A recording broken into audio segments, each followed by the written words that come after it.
Welcome back, capital F football fans, to the O&O Sports YouTube channel. Today, we are looking at potential sleeper picks in each Power 4 conference, whether they be teams with a shot at making their conference title game or teams that could potentially sneak their way into the playoff next season. As always, be sure to like and subscribe if you enjoy, and let's start with the SEC. We'll be going over two teams in each conference. First, in the SEC, let's take a look at the Florida Gators, a team that shocked a lot of people last year, going 8-5 with the hardest schedule I can think of in recent memory. They returned a staggering 66% of their production from last season, which ranks 18th in the country and 3rd in the SEC, and that defense is built tough. Like the improvements we saw from them last year, they started off the year as around the 100th best defense in the country and worked their way up to around 50th by season's end. And even more importantly, they have DJ Lagway, who has superstar written all over him, delivered some big plays to help the Gators secure those wins last year. Really was the turning point for the Florida offense last season. He provided that spark that Graham Mertz just couldn't seem to in the first couple games with the Gators. And with the offense they're building around him, the sky really is the limit on that side of the ball. And if they're able to improve those numbers closer and closer to top 25 on both sides of the ball, they could be looking at 9, 10, maybe even 11 wins out of the SEC, which would be phenomenal and would absolutely be in play for a potential playoff spot. And last in the SEC, we have the LSU Tigers, our favorite sleeper pick out of the SEC because we really like Garrett Nussmeier this season. Had a very good year in his first year as a starter last season, and with the volume he received, it's hard to believe he won't come out of the gate looking like a seasoned veteran next season. And despite only ranking 7th in the SEC in returning production, they return a healthy amount of players from last season and add a ton of important transfers, 2 star wide receivers out of the portal, a great tight end for Nussmeier, and they improve on both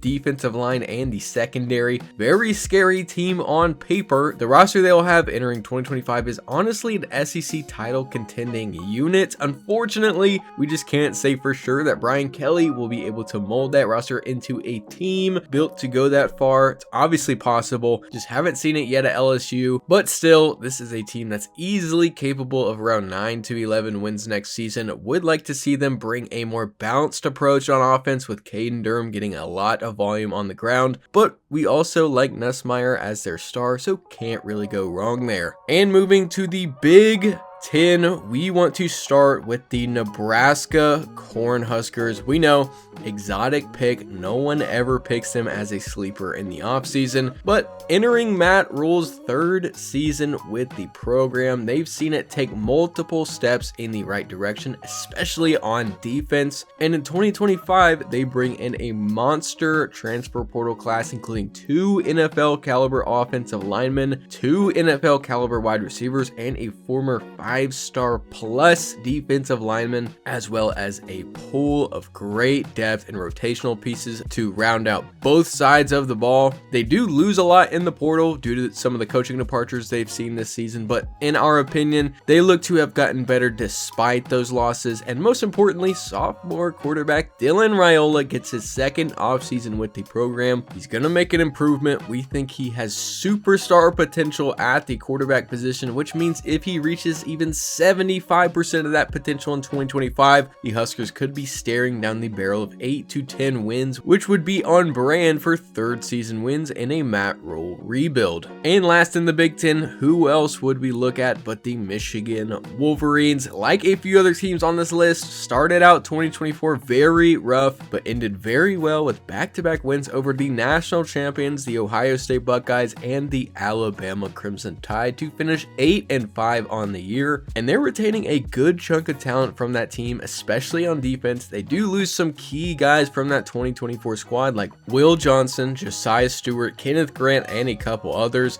but they're going to be able to load back up with talent, and they're a squad coming off a top 15 finish in 2024. Wink Martindale has done a phenomenal job on that side, and now it's just a matter of figuring out the offense. They've got plenty of talent. It's just a matter of finding a competent quarterback, to which they had none ton last season, but now with Mikey Keene and Bryce Underwood, you've got two potential guys in there who could absolutely be massive upgrades at that position, whichever they decide to go with. They don't have to be elite or even great at the position in our opinion. If they aren't a detriment with turnovers and can complete a forward pass, it is an upgrade, and we think that with that added ability now in their repertoire, they easily have 10 or more wins on the table in 2025. And moving to the ACC, the first team we're going to look at is the Louisville Cardinals. 19-8 in Jeff Brom's first 2 seasons with the team. They've consistently been a top performer in the ACC in that stretch, and they're entering a pivotal year 3. And we think they're absolutely capable of making the jump to a contender in the conference. And while they do lose a good few contributors from last year's team, they add just as much back through the portal, including former USC quarterback Miller Moss, who had a pretty okay season last year. Not the season USC was hoping for though, and he finds his fresh start in Louisville. And last year that worked out really well for the Cardinals. They brought in Tyler Shuck, who just couldn't get it going in his prior stops before Louisville, afforded him weapons and good protection, and turned him into an all ACC caliber starter. And they're more than capable of doing that with Moss as well, especially because they bring back running back Isaac Brown, who had a stellar true freshman season last year. They also add players on the outside at receiver and all over that defense to give that unit more depth. And in the ACC, that top spot is always up for grabs. Nothing is ever guaranteed. Just ask our next ACC sleeper, the Florida State Seminoles. A few months removed from an improbable 2-10 finish. Not at all what we expected from them last season. Don't go back and look at what we thought they would be, but they reload their coaching staff and their roster ahead of 2025. And boy, did they make some additions. Almost an entirely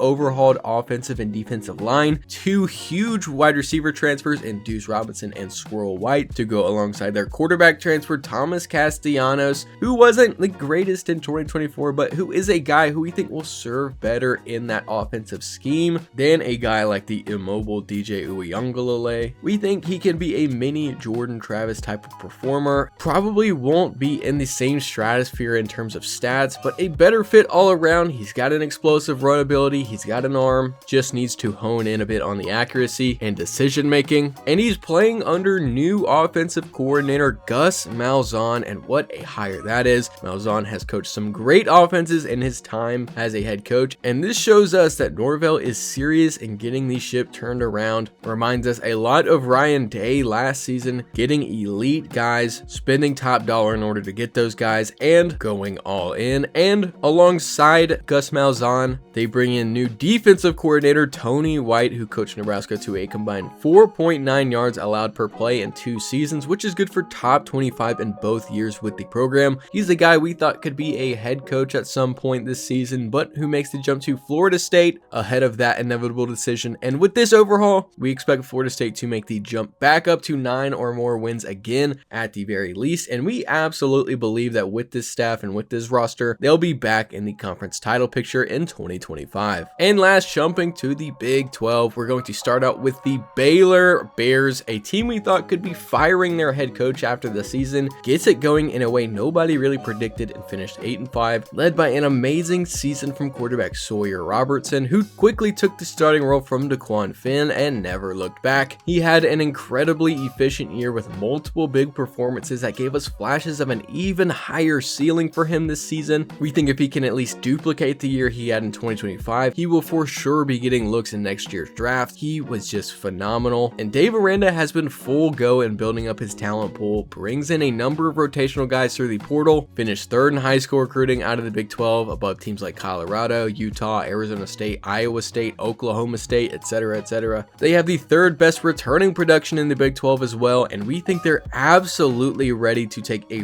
big step forward after they were able to go on an incredible run in the second half last year. We think they carry that momentum into 2025. We think the defense, who was around league average last year, takes at least a baby step forward and performs above average in a league that respectfully only requires above average. And we think they're back in the title picture with 10 or 11 wins on the table. And last, in our sleeper picks, we have the TCU Horned Frogs, very similar to Baylor in that they finished 2024 very strong, going 6-1 in their last 7 games. games, and that they were a pretty solid offense and relatively average defense last year. And like Baylor, we loved how their quarterback Josh Hoover performed last season, and he's only entering his redshirt junior season, so he can make an even bigger jump this offseason. They also bring in high-end FCS wide receiver target Jordan Dwyer, as well as high 4-star wide receiver Terry Shelton out of high school. Two guys we think will make an immediate big impact. And like we said for Baylor, the Big 12 doesn't require you to play elite defense. If you can take that step forward and be above average to good with a good to great offense, you are almost guaranteed a spot in the championship game, i.e. Iowa State and Arizona State last year. And we think TCU is absolutely capable of doing that in Sonny Dykes' 4th season with the team. And on top of that, they keep a good core of their young players together while adding depth in the portal. So the groundwork has been laid for this squad. It'll just be a matter of capitalizing on it in 2025. And with that, thank you for watching. If you enjoyed it, be sure to like and subscribe. It helps us out a lot, and we will see you in the next one.